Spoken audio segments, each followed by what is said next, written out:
Gloria a Dios. Qué bueno es Dios, amén. Nos bendice, nos provee cualquier necesidad que tengamos. Dios ama a sus hijos. Por eso es una necesidad ser hijos de Dios. Dios ama a toda la creación, eso es una realidad. Por eso envió a su Hijo Jesucristo a morir en la cruz para salvar a toda la humanidad. Pero tiene un amor especial por sus hijos, por aquellos que han dado el paso de entregar su vida a Cristo, que han reconocido a Jesucristo como Señor y Salvador personal. Es una bendición, es un regalo de Dios, porque la salvación es un don, es un regalo que Dios nos hace cuando aceptamos a Jesucristo, nos arrepentimos de nuestros pecados y aceptamos a Jesucristo como nuestro Señor y Salvador personal. La salvación es algo personal, Dios no tiene nietos, solamente tiene hijos. Por eso es una decisión propia de cada uno. El ser hijo de un creyente no te salva. Tienes que aceptar a Jesucristo como Señor y Salvador en tu vida para que ese regalo, ese don, se haga efectivo en nuestra vida. Es una realidad que tenemos que transmitir nosotros los creyentes a aquellas personas que todavía no han dado el paso de entregar su vida a Cristo. El mejor paso que una persona, un ser humano pueda dar es precisamente eso, entregar nuestra vida, nuestra dirección al Espíritu Santo, la dirección de nuestra vida, de nuestro hogar, de nuestra casa, de nuestro trabajo, todo ponerlo en sus manos para que podamos recibir de Él la sabiduría. No la sabiduría, digamos, humana, que esa la tenemos todos, de alguna manera y en cierta medida, todos tenemos sabiduría, pero nos falta sabiduría divina, que es la sabiduría por excelencia, la sabiduría que debemos buscar. El Señor dice, si te hallas falto de sabiduría, pídeme, que yo te daré en abundancia y sin reprocharte nada. Bien, pues vamos a seguir. Un saludo a todos, bienvenidos, también a aquellos que nos siguen por redes sociales. Les mando un fuerte abrazo y un saludo en el amor del Señor. El tema que estamos tratando las últimas semanas lo titulé y lo sigo titulando Nacidos para vencer. Hemos cantado una canción al principio que el Señor rompió nuestras cadenas, ¿verdad? Eso es señal de victoria. Cuando el Señor rompe las cadenas en que todos de alguna manera estábamos atados antes de conocer al Señor, el Señor, cuando venimos a Él rompe toda cadena. En el nombre de Jesús hemos cantado y, como ha dicho Diego, tenemos que saber lo que cantamos. Y también y analizar cuando cantamos algo que salga de lo más profundo de nuestro ser, entendiendo lo que cantamos. ¿Qué significa Dios ha roto mis cadenas? Que me ha libertado, sobre todo de la cadena del pecado, de la atadura del pecado, y también de todas otras muchas ataduras que todos teníamos antes y que algunos siguen teniendo. Pero en el Señor, en el nombre de Cristo, las cadenas fueron rotas. Y en ese nombre tenemos autoridad y tenemos la victoria. Cuando nos convertimos, cuando recibimos al Señor como nuestro Salvador personal, nacemos para una nueva vida. Pero no una vida mediocre, sino una vida abundante, plena, una vida de victoria. Por eso debemos reflexionar sobre nuestra vida y hacernos la pregunta si estamos viviendo en victoria o lo estamos haciendo derrotados. ¿Qué significa vivir en victoria? Para saber esto, debemos considerar algunas cosas.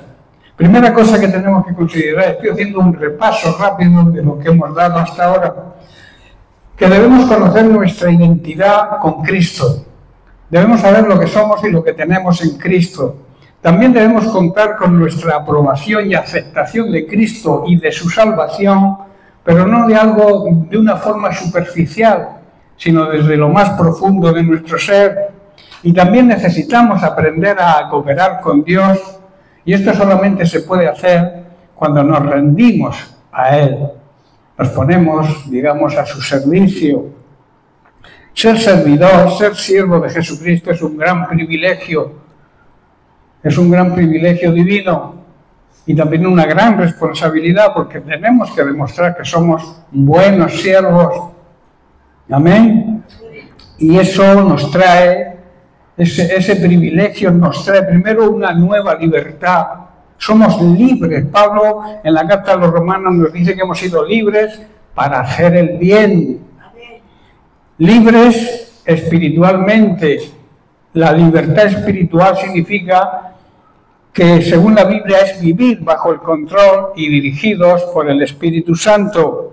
En segundo lugar, ser siervo de Jesucristo nos trae una nueva fidelidad. Hablábamos de la fidelidad de Dios, que nos la demuestra siempre. Dios demuestra su fidelidad en cada momento de nuestra vida.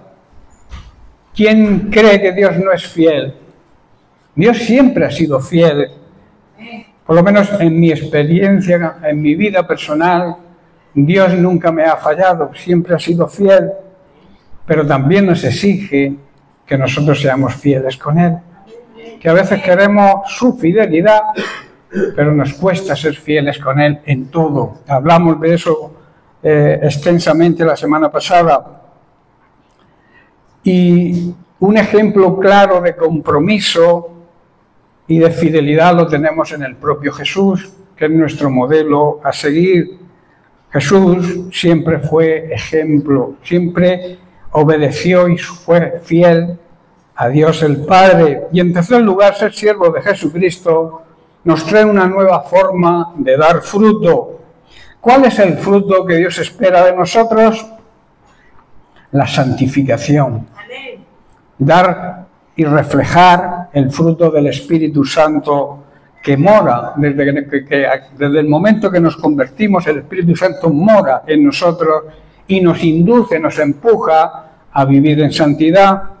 Por eso la santificación conlleva el parecernos cada vez más a Jesucristo, que podamos reflejar su carácter, que las personas que nos rodean vean a Jesús en nosotros. Cuando el fruto de la santificación se hace patente en nuestra vida, es cuando podemos producir fruto espiritual.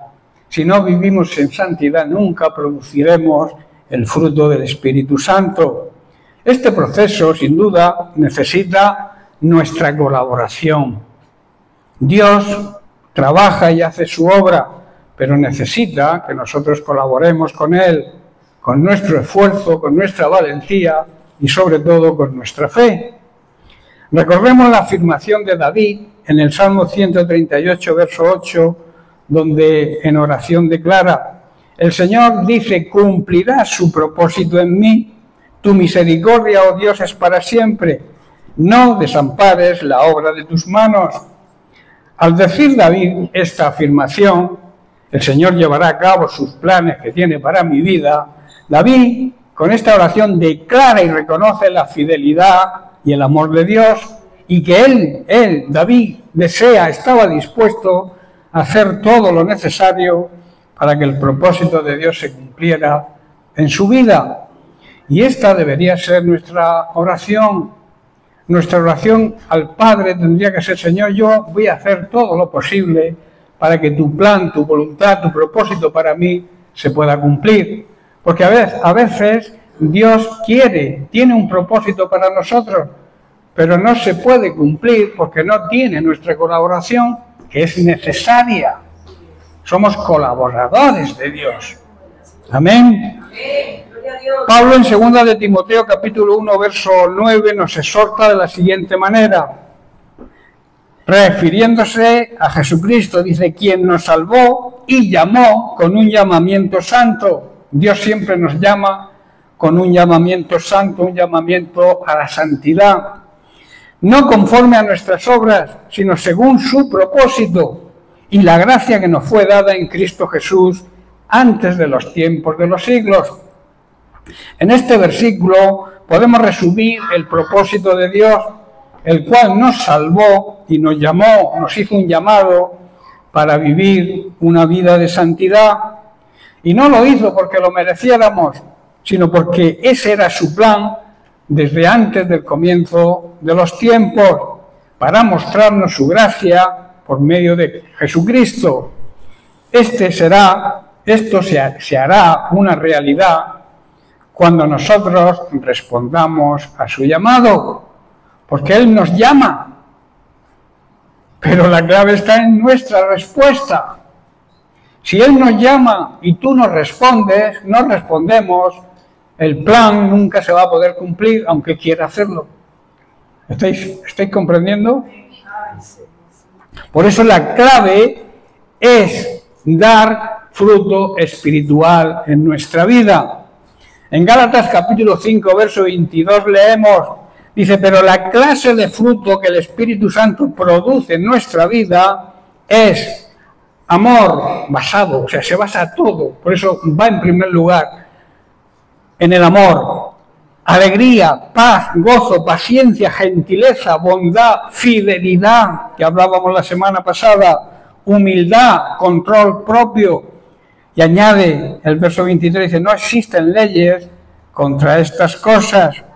Y en el verso 25 nos dice Pablo, ya que vivimos por el Espíritu, debemos seguir la guía del Espíritu en cada aspecto de nuestra vida. Quizás nuestra atención pudiera estar enfocada en lo que queremos que Dios haga en nosotros. Eso es un error. Queremos que Dios bendiga lo que nosotros queremos hacer. Y no es desear y buscar con la ayuda del Espíritu Santo los planes que Dios tiene para nuestra vida. Eso es lo que tenemos que hacer.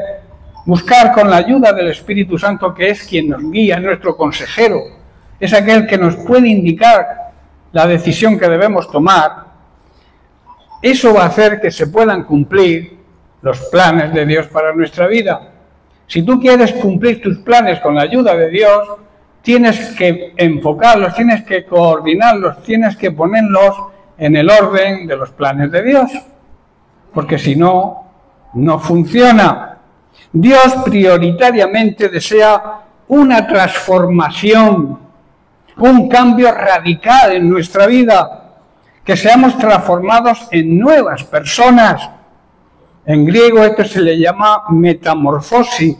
Y además que haya un proceso de transformación en nuestra forma de pensar, de sentir, de ser, o en nuestra forma de vivir. A esto se le llama metanoia en griego. Y así poder cubrir toda nuestra necesidad. Si Dios se dedicara simplemente a conceder todos nuestros deseos, que la mayoría son caprichos, jamás sufriríamos esos cambios. No habría una transformación, no habría una metamorfosis, ni tampoco una distinta manera de pensar, una metanoia. Jamás podríamos ser transformados. ¿Estáis comprendiendo?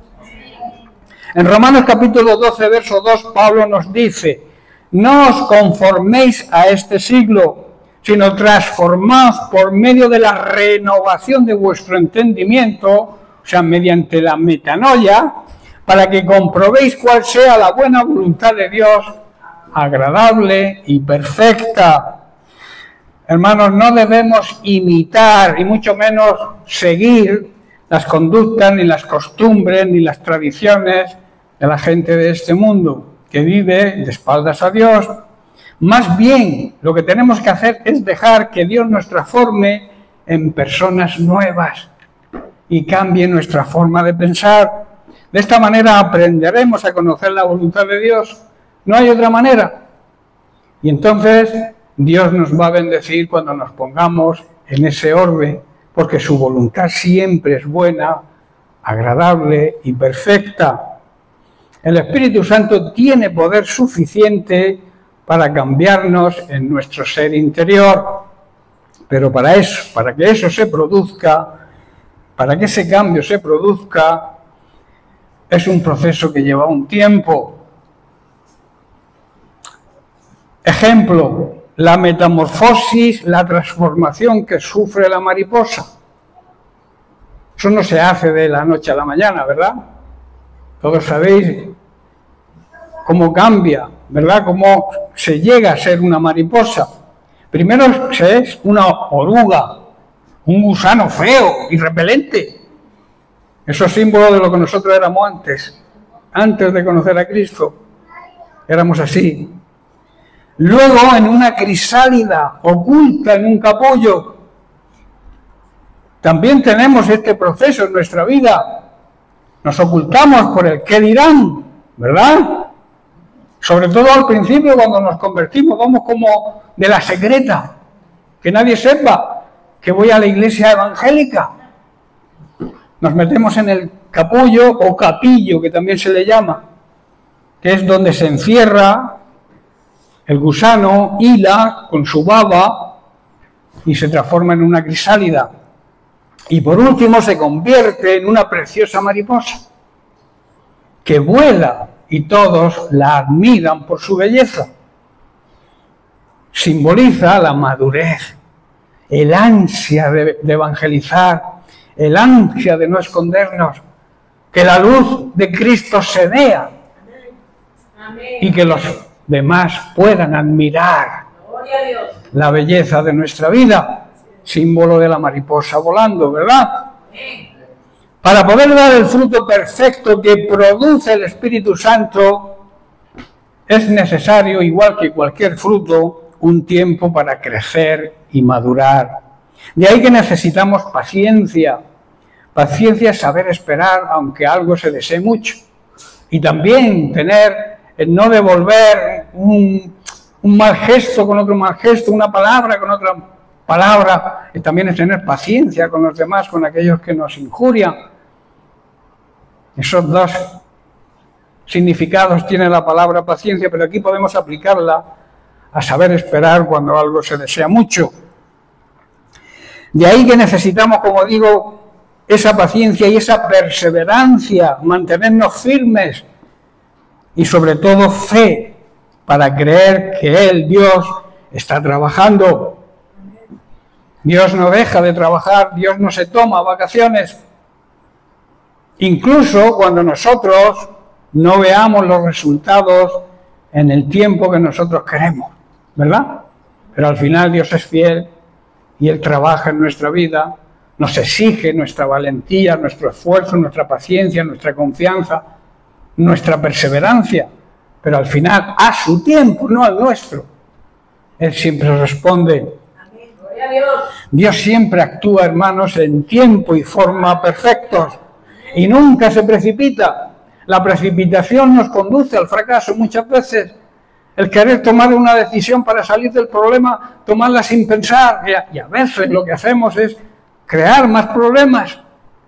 Por eso Dios es sabio y Dios nos dice: no te precipites, ten paciencia, todo llegará a su tiempo.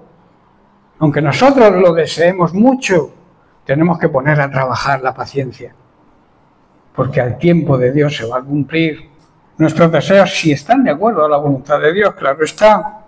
Dios tiene sus planes para nuestra vida y Él trabaja constantemente para lograrlo. Aunque Dios tiene un plan específico para cada uno, un plan personal, también tiene un plan mayor: llevar a cabo la Gran Comisión.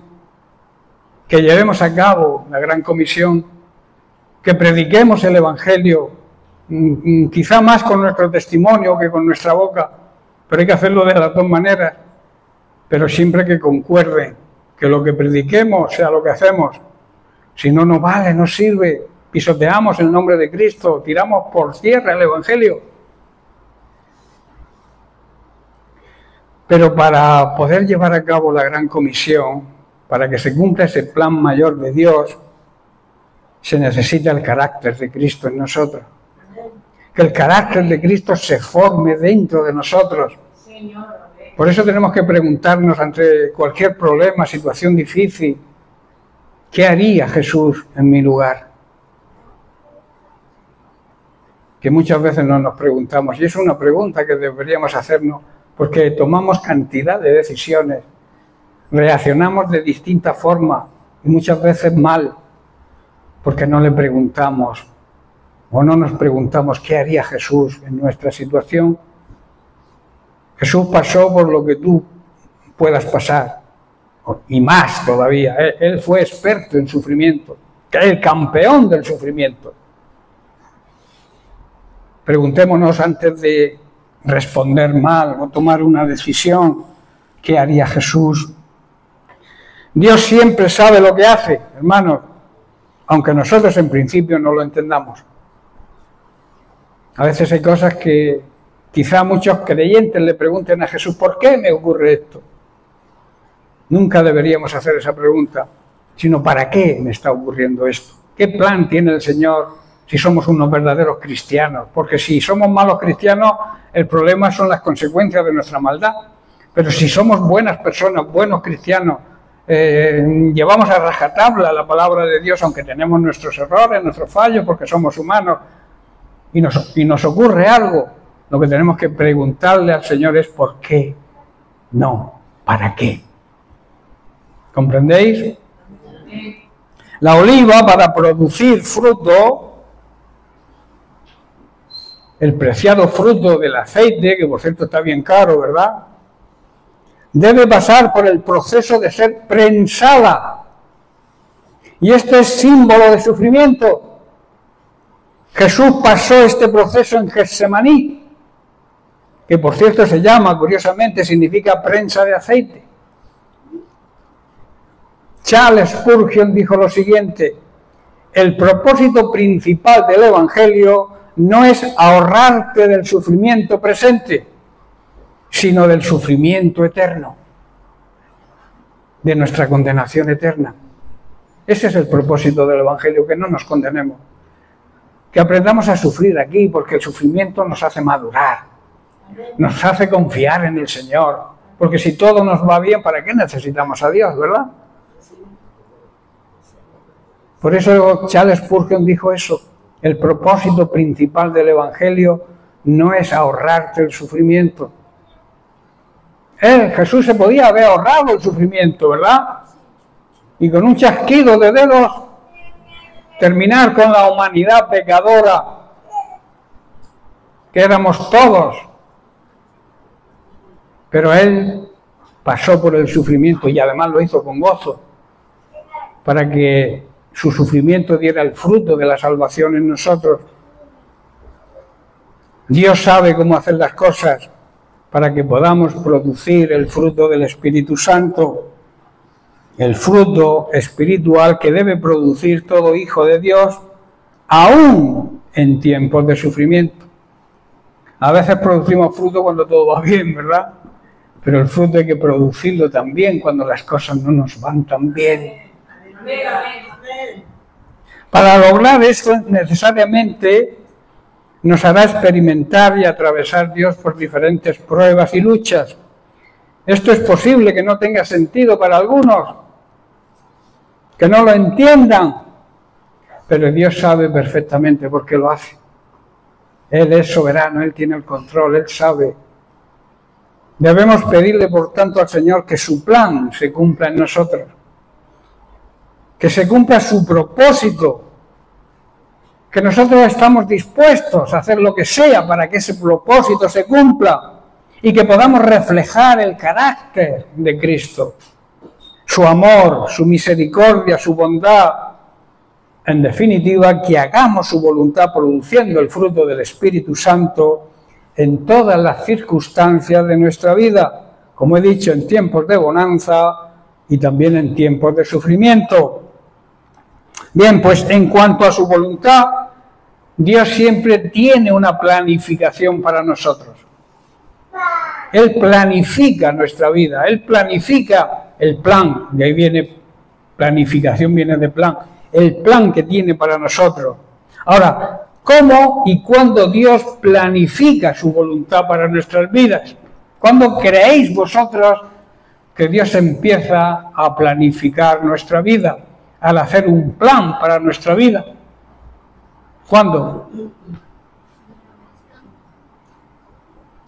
¿Nadie lo sabe? Es una pregunta fácil. ante nuestra disposición, ante nuestra respuesta a su llamado. Cuando nosotros respondemos, Él nos llama. Muchos son los llamados, pocos los que responden al llamado.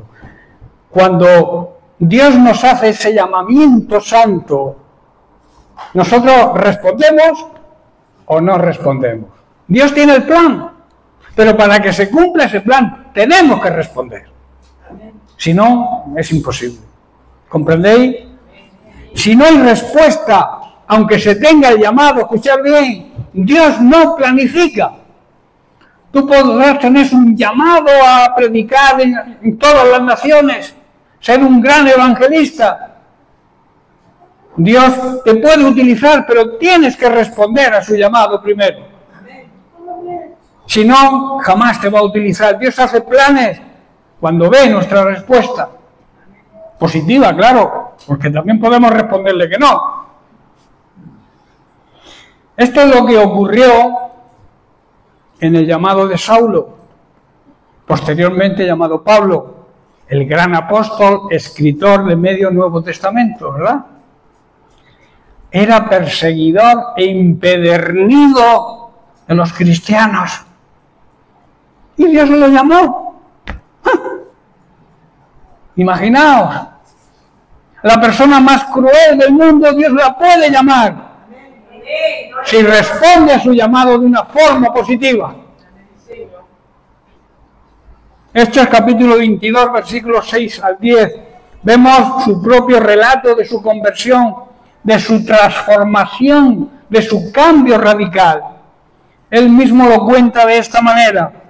Dice, cuando iba de camino cerca de Damasco, como al mediodía, de repente una intensa luz, la luz de Cristo, del cielo brilló alrededor de mí. Caí al suelo y oí una voz que decía, Saulo, Saulo, ¿por qué me persigues? ¿Quién eres, Señor? Pregunté, y la voz contestó, yo soy Jesús de Nazaret, a quien tú persigues. La gente que iba conmigo vio la luz, pero no entendió la voz que se hablaba. Quizás, hermanos, las personas que nos rodean no entiendan nuestro llamado, no entiendan nuestro servicio y nos critiquen. Tú siempre estás en la iglesia, tú siempre estás orando, tú siempre estabas predicando el evangelio, tú siempre estás repartiendo folletos. Quizás nos critique, pero mantente firme como veremos que se mantuvo. Se mantuvo Pablo. Dice, yo pregunté, dice Pablo, ¿qué debo hacer, Señor? Y el Señor me dijo, levántate y entra en Damasco. Allí se te dirá todo lo que debes hacer. Allí planificaré tu ministerio. Tengo un plan y gente preparada para que te lo hagan saber. Dios siempre tiene personas preparadas para hacerle ver el llamado que tienen las personas. A partir de la pronta respuesta, sin condiciones, de Saulo, se produce un cambio total en la vida de Saulo. A partir de esa pronta respuesta sin condiciones, Saulo dejó de llamarse Saulo, que significa aquel que ha sido pedido, aquel que ha sido llamado por Dios, el escogido, y se convierte en Pablo, que significa pequeño, hombre humilde. Hermanos, Dios, si no nos humillamos, no nos puede utilizar. Si no practicamos la humildad, Dios no va a planificar nada con nosotros en nuestra vida. Su plan no se va a cumplir nunca. La humildad es necesaria en la vida de un cristiano, es imprescindible. Si no eres humilde, házelo ver y empieza a cambiar. Si hay que cambiarte el nombre, se te cambia, como de Saulo a Pablo. Pero cambia, deja de ser orgulloso, deja de ser egocéntrico y empieza a ser humilde. Saulo era un hombre erudito, o sea, sabio, instruido, famoso, con grandes estudios, con buena posición social, tanto económica como social. Era de buena familia, estudió a los pies de Gamaliel. Estos eran motivos para sentirse envanecido, ¿verdad? Orgulloso. De ahí que Dios le tuvo que cambiar el nombre. Hermanos, repito, para ser utilizados por Dios es necesaria la humildad. Vamos a considerar actitudes sobre este pasaje. En estos versículos, como hemos visto, es el llamado de Dios a Saulo. Recordemos que Saulo perseguía a la iglesia de Jesucristo. Él lo consideraba una obligación, pues creía que los cristianos eran una secta dañina para la sociedad y para el imperio romano. Esto también ocurre hoy en la actualidad. A los cristianos muchos nos consideran una secta y también se nos acusa de generar odio y se nos persigue. Eso es una realidad en unos sitios más que menos, pero la realidad es que ocurre esto. Cuando la realidad es que predicamos la salvación de Dios, la salvación que Dios desea para toda la humanidad. Predicamos el evangelio de salvación, predicamos el amor de Cristo y nos tachan de secta y de generadores de odio porque no aceptamos las ideologías diabólicas que quieren imponer, que todas violan la palabra de Dios. Hay libertad, ¿no? Tenemos libertad para decidir seguir estas tradiciones o estas nuevas ideologías, que la ideología es una idea de un hombre. Nosotros seguimos las ideas bíblicas que marcan cómo debe funcionar un ser humano para que viva una vida auténtica y verdadera y separen ya tanto odio, tanto enfrentamiento, tanta lucha, tanta corrupción, tanta mentira, tanto engaño que se vive cuando se vive sin Dios. Sigamos con Saulo. ¿Qué vio Dios en Saulo para llamarlo a su servicio? ¿Por qué pensáis que Dios llamó a Saulo siendo un perseguidor empedernido de la iglesia cristiana? Seguramente, yo aseguro, vio su fidelidad en lo que creía. Saulo estaba en un error, pero era un hombre de principios y fiel a sus creencias. Era una persona íntegra. Dios siempre llama a hombres y mujeres que viven en integridad.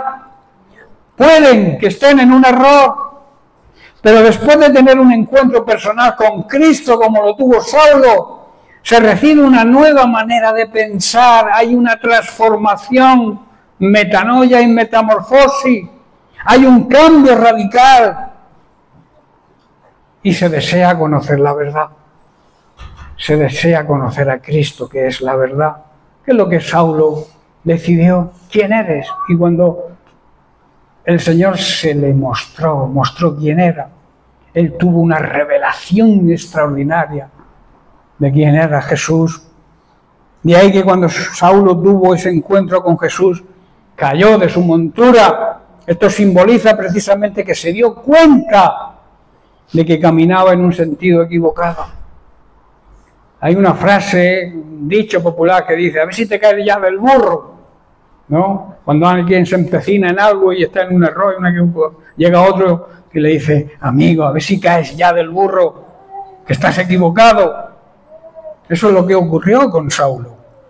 Jesús le preguntó a Saulo, Saulo, Saulo, ¿por qué me persigues? Hay que decir que quien persigue a la iglesia de Jesucristo, a la iglesia verdadera, claro está, a los cristianos auténticos, persiguen a Jesús, porque Jesús es la cabeza de la iglesia cristiana. Y si perseguimos a la Iglesia, estamos persiguiendo a Jesús.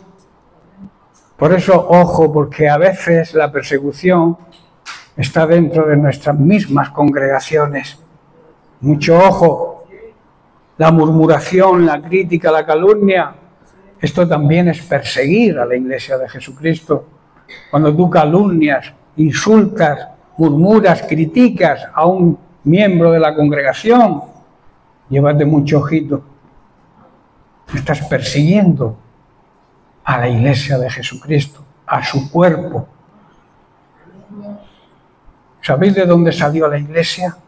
¿Dónde nace la Iglesia? Del costado de Cristo. Cuando fue traspasado, salió agua y sangre. ¿Qué es lo que sale cuando una mujer da a luz? Agua y sangre. Simbología de que del costado de Cristo nace la Iglesia, que Él tanto ama. Por eso cuando criticamos a la Iglesia, corremos un grave peligro, hermanos. Un grave peligro. A veces nos gusta darle ala sin hueso.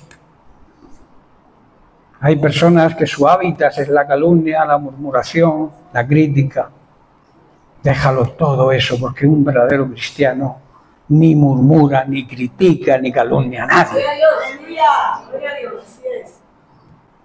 Luego vemos la respuesta de Saulo. ¿Quién eres, Señor? Esa fue su pregunta. Y a continuación Jesús le repite, yo soy Jesús y me estás persiguiendo. Vuelve a preguntar Saulo, ¿qué debo hacer? Después de que supo quién era, se pone a disposición de Jesús. ¿Qué debo hacer, Señor? Y el Señor me dijo, dice Pablo, levántate y entra en Damasco y allí se te dirá todo lo que debes hacer.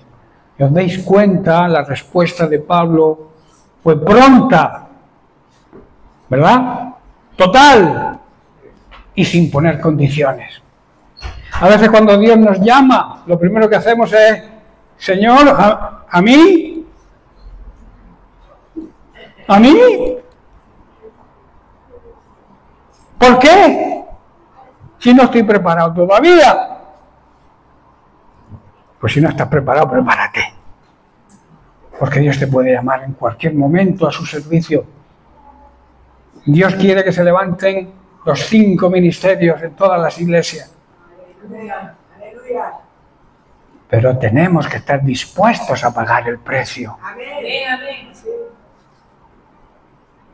¿Qué debo hacer, Señor? Esa debería ser nuestra respuesta. Y luego el Señor ya te irá encaminando a las personas para que te enseñe, te ministre. A lo mejor el llamado te lo hace hoy, pero es para dentro de 5 años. Y en ese tiempo Dios te capacita a través de los siervos que Dios ha puesto en cada congregación, profesores, maestros, evangelistas, pastores, maestros, apóstoles. Los 5 ministerios, los 5 oficios del ministerio que Dios pone para la edificación del cuerpo de Cristo, de su iglesia. ¿Qué debo hacer, Señor? Ante la predisposición de Saulo, no le puso ninguna condición. ¿Observáis que le haya puesto alguna condición al Señor? Ha dicho, no, primero prepárame una casa o prepárame algo, una oficina para yo empezar con tu ministerio. Si Dios te manda a un lugar, la tendencia nuestra en nuestra carne es decir, que el Señor me provea y luego me voy. No, vete y el Señor te va a proveer. Esa es la actitud correcta. A veces por miedo, por falta de fe, no damos el paso, no respondemos al llamado, ¿verdad? Pero Dios te llama y si tú respondes, Él planifica todo tu ministerio, toda tu vida. Dios nunca va a planificar nuestro ministerio si no hay una disposición sincera, pronta, rotunda y sin condiciones al llamado de Dios. En Hechos 22, capítulo 11, versículo 11 al 16, Pablo continúa con su relato. Dice, quedé ciego por la intensa luz y mis compañeros tuvieron que llevarme de la mano hasta Damasco. Allí vivía un hombre llamado Ananías, Dios ya lo tenía preparado, se le apareció en una visión y se lo dijo. Era un hombre recto, muy devoto de la ley y muy respetado por todos los judíos en Damasco. Él llegó y se puso a mi lado y me dijo: hermano Saulo, recobra la vista. Y en ese mismo instante pude verlo. Después me dijo: el Dios de nuestros antepasados te ha escogido para que conozcas su voluntad, su plan, su propósito, y para que veas al justo y lo oigas hablar, para que Jesucristo te sea revelado. Dicho de otra forma, pues tú serás su testigo. O sea, tú darás testimonio de Cristo. Les contarás a todos lo que viste y lo que oíste por revelación. ¿Qué esperas? Levántate y bautízate. Algunos esperan para bautizarse después de convertirse años. Eso no es correcto. Si tú has entendido el Evangelio, si tú has confesado a Cristo como Señor y Salvador, bautízate. No porque el bautismo te salve, no te salva, pero sí tienes que dar testimonio de esa transformación, de esa transformación tanto en tu manera de ser como en tu manera de pensar. Has sufrido y lo demuestras bajando a las aguas. Simbología de que entras en el agua y sales limpio de toda contaminación. Es una demostración de lo que creemos. Por eso, si te has convertido hace poco y no te has bautizado, ya estás tardando. Cuando Pablo recuperó la vista, también recobró la vista espiritual, recibió discernimiento espiritual. En ese momento la persona de Jesucristo le fue revelada de una manera real y total. Llegando a conocer a Jesucristo, recordemos que no coincidió nunca con él de una manera física, porque Pablo nació entre el año 5 y 10 después de Cristo. O sea, físicamente no coincidieron, pero llegó a conocerlo incluso más de los que anduvieron con él, y desde entonces la totalidad de su vida y su predicación fue basada únicamente en la figura de Jesucristo. A él nadie después de todos los sufrimientos, las persecuciones y los padecimientos, él se mantuvo siempre firme y fiel en la figura de Jesucristo. Pablo se levantó, obedeció a Dios, se bautizó, ya estoy terminando, y desde entonces jamás permitió que ninguna cosa ocupara la atención de su mente. Solo la figura de Jesucristo. ¿Qué hay en nuestra mente, hermanos? Cuando nosotros analizamos nuestra vida, analizamos nuestro ministerio, porque todos tenemos un ministerio. Ministerio significa trabajo, servidor. Todos tenemos un ministerio, unos de más relevancia que otros, pero tan válidos son unos y valorados por Dios como nosotros. Dios no hace acepción de personas. Dios elige y insta a todos a obedecerle para poder bendecirlos. Pero claro, Él elige para la edificación de la iglesia ciertos oficios, que no es que esas personas tengan una predilección o sean, digamos, más admiradas por Dios, ¿no? Repito, para Dios no hay acepción de personas, pero sí tienen una gran responsabilidad, que es la de conducir a la iglesia para su edificación, su conocimiento, su sabiduría, y que salgan de ahí los siervos y los ministros que Dios tiene planificado para su reino. Digo que Pablo se levantó y obedeció y solo pensó en predicar a Cristo a las personas que no le conocían. Se le llama el apóstol de los gentiles, porque Dios le envió a predicar a los que no pertenecían al pueblo de Israel, sino al resto de personas, porque Dios ama a toda la humanidad. ¿Cuál es la enseñanza, ya para terminar, para nosotros? Debemos aprender de Pablo, debemos ser íntegros como Pablo lo fue, de reconocer nuestros errores, porque podemos estar equivocados, Saulo estaba en un error, pero al tener el encuentro personal con Cristo, recapacitó, cayó de su montura, que significa que reconoció su error, fue humilde en este sentido, y luego su respuesta fue pronta, rápida, una respuesta total y sin ponerle condiciones a Dios.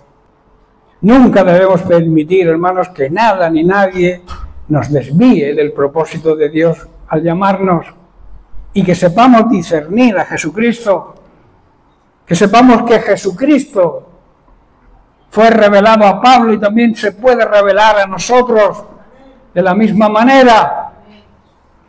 De ahí la importancia de andar y de vivir en el Espíritu. Si no andamos, si no vivimos en el Espíritu, difícilmente lo vamos a conseguir. Y Dios no va a poder hacer nada con el plan que tiene para nosotros. Dios planifica nuestra vida si nosotros somos personas íntegras y estamos dispuestos a servirle sin compromiso y sin condiciones. ¿Amén? Amén. Bien, pues lo dejamos aquí. La semana que viene tocaremos el tema de la integridad de un cristiano. ¿Qué es un cristiano íntegro y cómo debe vivir un cristiano íntegro? Porque íntegro significa ser de una sola pieza. O sea, lo que pienso es lo que soy. Hay personas que piensan una cosa hoy y mañana piensan otra. Eso es falta de integridad. El íntegro siempre piensa bien, siempre es de una misma forma de pensar. No cambia de parecer, como luego veremos que Santiago lo habla a aquellos que tienen doble ánimo, que hoy piensan una cosa, mañana piensan la contraria. Amén. Bien, por eso lo tocaremos la semana que viene, si Dios quiere. Que Dios les bendiga. Amén.